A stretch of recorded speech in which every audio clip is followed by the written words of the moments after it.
Hey YouTube, today we're going to be changing out the belt system on this 2004 Jaguar XJ8 with the 4.2 liter V8. First thing you'll do is remove this air dam here. There's some pop clips right here that you just twist to get off. I actually don't have them anymore, so I do not need to do that, and you just lift it up and out. Next thing we'll want to do is disconnect the MAF sensor. It's done by pressing this tab down, wiggling it a little bit, so you can see, get it. Next thing you'll want to do is remove this engine beauty cover by twisting these bolts a quarter turn in the 4 locations as shown, and taking off your oil cap, and then it just comes right off. Next step is to remove your engine airbox. Just done by untwisting this a little bit with either an 8mm or a Phillips head, and also right here.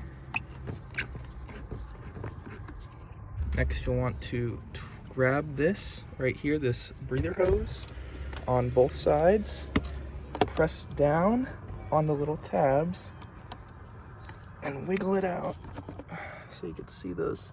There's a tab here and a tab here. With that done, you should be able to twist that air hose off. Next thing, you'll want to remove this 8mm bolt here that holds the airbox on.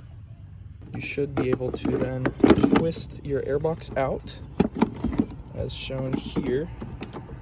After you've removed your airbox and air snorkel, you'll be able to more clearly see your belt tensioner. It's behind this upper radiator hose, and you'll want to get your belt tensioner tool off and remove the belt tension.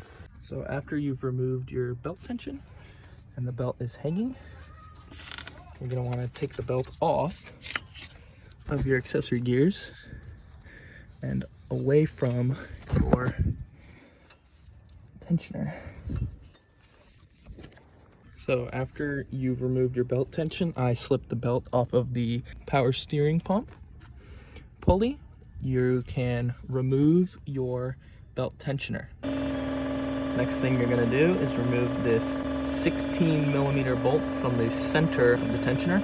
Installation is the opposite of removal.